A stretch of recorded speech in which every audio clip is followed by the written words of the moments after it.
여러분 안녕하세요. 트렌드 핫지입니다. 여러분 디자인에 관심 많으시죠? 여러분들에게 이 채널을 통해 다양한 트렌드와 그에 관련된 디자인 이슈들을 알려드리겠습니다.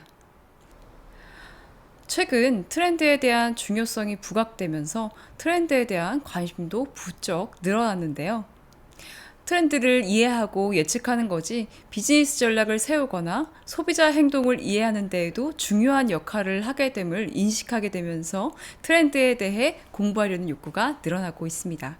이러한 소비자의 욕구로 인해 서점에만 가보아도 다양한 트렌드 관련 서적이 출시되어 있는 것을 볼 수 있고요. 각종 매체에서 트렌드에 대해 많은 언급을 하고 있습니다. 이 세상엔 다양한 디자인들이 존재하고 있습니다. 대부분들의 디자인들이 트렌드와 밀접한 연관이 있다는 것을 알고 계신가요? 어떠한 디자인도 이유 없는 디자인은 없습니다. 대부분의 디자인들은 우리의 삶을 그대로 반영하고 있습니다. 즉, 트렌드를 반영하고 있다는 것이죠. 이 트렌드는 우리의 삶 그 자체라고도 할 수 있겠습니다. 오늘은 이처럼 중요한 트렌드에 대해 자세히 알아보도록 하겠습니다. 자, 그렇다면 트렌드란 무엇일까요? 많은 사람들은 트렌드에 대해 흐름이라고도 하고, 트렌드는 유행 아닌가요? 라고 말하기도 하고요. 경향이라고 말하기도 하고, 또 트렌드는 트렌드 그 자체 아닌가요? 라고 말하기도 합니다. 대체적으로 트렌드를 유행이라고 알고 계시는 분들이 많은데요. 그렇다면 트렌드와 유행은 같은 의미일까요? 우선 유행에 대한 정의 먼저 살펴보겠습니다. 유행은 fad라고 하는데요. for a day의 약자입니다. 용어에서도 알 수 있듯이 지속 시간이 짧은 특징을 가지고 있습니다. 이처럼 유행은 짧은 시간 동안 급격하게 인기를 얻었다가 사라지는 현상을 나타냅니다. 흐름이라는 측면에서는 트렌드와 유사하지만 특정 시점에 나타나는 일시적 현상으로 시류를 쫓는 대중문화나 대중매체 등의 선도에 의해서 비교적으로 짧은 시간에 폭발적으로 성장했다가 사그라드는 현상이라고 할 수 있겠습니다. 유행은 특정 제품, 스타일, 행동 등에 대한 일시적인 열풍을 보이게 되고요. 보통 몇 달에서 몇 년 사이에 빠르게 변화를 하게 됩니다. 예를 들어서 특정 패션 아이템이나 인터넷 챌린지 등이 유행하는 것이 이에 해당이 됩니다. 이렇게 설명을 하면 헷갈리니까 예를 들어보겠습니다.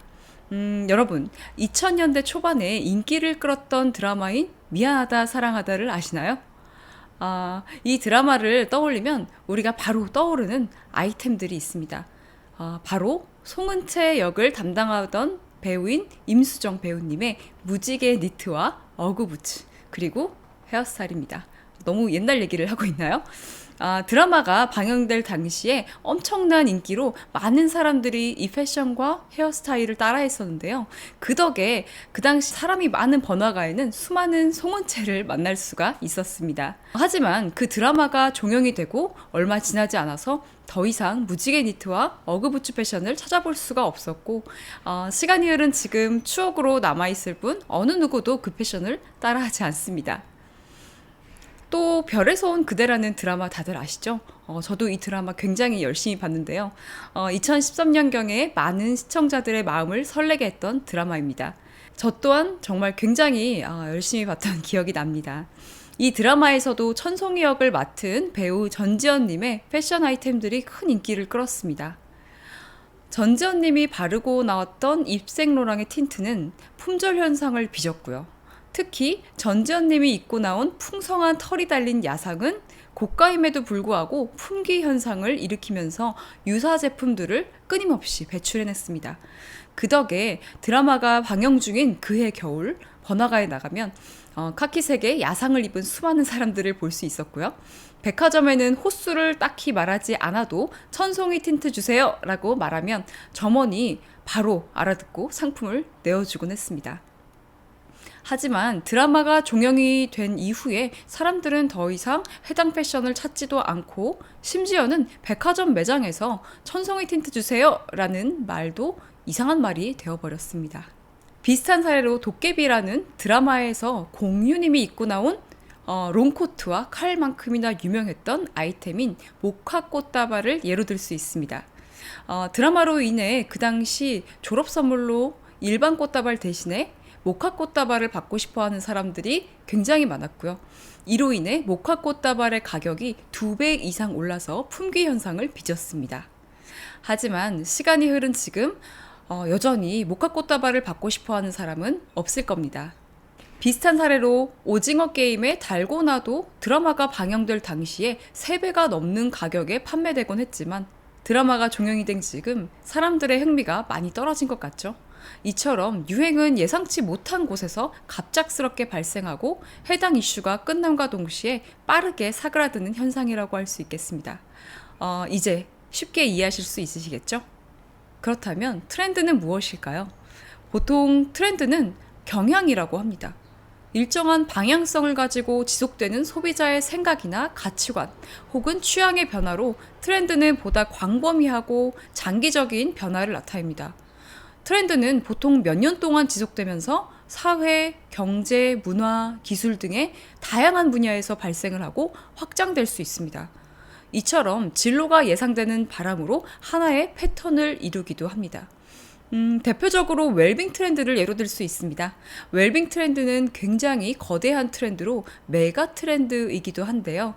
2000년대 초반부터 지금까지 약 20년 이상 지속이 되면서 우리의 삶에도 다양한 영향을 주었습니다. 1997년 우리나라에 어떤 일이 있었죠? 네, 그렇습니다. IMF라는 이슈가 있었습니다. 굉장히 큰 이슈였는데요. 이로 인해 한동안 우리나라는 경제적 어려움을 겪었지만 국민들은 허리띠를 졸라매고 검소하게 생활을 했고요. 금모으기 운동을 벌이려는 등 이러한 노력들 덕분에 우리나라는 2001년에 경제 위기에서 벗어날 수 있었습니다.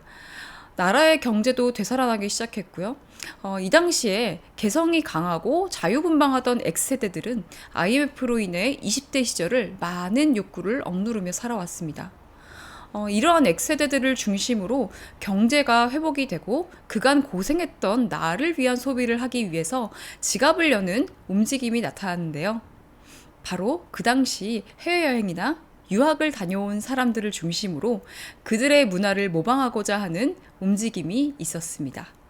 바로 웰빙 문화가 들어온 것이었죠. 내가 이번에 미국에 다녀왔는데 나도 그들처럼 웰빙 라이프를 살아보려고. 그게 뭔데? 내 몸을 위해 좋은 음식을 먹고 운동하고 하는 거야. 이와 같이 너도 나도 웰빙을 실천하고자 하는 움직임이 나타났고 자연스럽게 소비자들의 요구에 맞춰서 유기농 제품 판매점, 웰빙 음식점, 사찰 음식 같은 거요. 운동시설, 스파 같은 시설들이 생겨나게 되었습니다. 마침 2002년 월드컵으로 인해서 축제 분위기이기도 했고요. 한국의 각종 발효식품들이 웰빙 상품으로 홍보가 되기도 했었습니다. 이처럼 사람들은 이전에 돈을 쓰지 않던 곳에 돈을 쓰기 시작했고요. 이로 인해 타인에게 과시하기 위한 수단으로 웰빙이 사용되기도 했습니다. 웰빙 라이프를 실천한다? 이는 즉 경제적으로 여유롭다로 인식되었기 때문입니다. 이러한 웰빙 트렌드의 열풍으로 인해 웰빙 시장은 점점 커졌고 많은 기업들이 너도 나도 웰빙이라는 이름의 상품을 출시하면서 약 2005년경에는 웰빙은 대중화가 되어서 더 이상 과시의 대상으로 인식되지는 않았습니다. 하지만 2008년경 발생한 글로벌 금융위기로 인해 다시 한번 경제적으로 어려움을 겪게 되자 사람들은 많은 스트레스를 받게 되었습니다. 그래서 이로 인해 웰빙은 단순히 좋은 음식을 먹고 좋은 운동을 하는데 그치지 않고 정신적인 부분까지 치유하고자 하는 움직임인 힐링으로 나타나기 시작했는데요. 이로 인해 명상, 요가, 템플스테이 등과 같은 정신적인 부분으로 영역을 넓혀나갔습니다. 당연히 시장은 더욱 커졌고요. 아로마 향초, 베스밤, 힐링 카페 등 더욱 다양한 힐링 상품들과 서비스들이 등장하게 되었습니다. 2023년이 된 현재 힐링에 대해 생각해보면 이제 힐링은 우리의 삶의 일부처럼 당연한 것이 되었고요. 여러분들도 시험 공부를 하시거나 많은 일을 처리할 때에도 당연하게 힐링이 필요해 하고 말하는 것을 볼 수 있습니다. 이처럼 힐링은 이제 우리의 삶과 뗄래야 뗄 수 없는 부분이 되어버린 것이죠. 트렌드의 발생에는 분명한 이유가 원인이 있습니다. 이렇게 발생한 트렌드는 오랫동안 지속이 되면서 사회, 경제, 문화 등등 다양한 분야로 확장이 되고 당연히 우리의 삶에도 영향을 미치게 됩니다. 그렇기 때문에 트렌드는 어느 정도 예측이 가능합니다. 그래서 이를 활용해서 비즈니스 전략을 세우거나 소비자 행동을 이해하는 데 매우 중요한 정보가 되는 것입니다. 확실히 유행과는 스케일이 다르죠. 그래프로 표현해 본다면 이 정도가 되겠네요. 자, 트렌드와 유행은 같은가? 라고 한다면 유사한 부분은 있으나 같지 않다 라고 할 수 있겠습니다. 이 시간을 통해 저와 트렌드와 유행의 차이를 알아보았으니 여러분도 앞으로 유행과 트렌드를 헷갈리지 마시고 구분하여 사용해 보시길 바랍니다. 다음에도 재밌고 유용한 트렌드 정보로 돌아오겠습니다. 오늘도 행복하세요. 트렌드 하츠였습니다.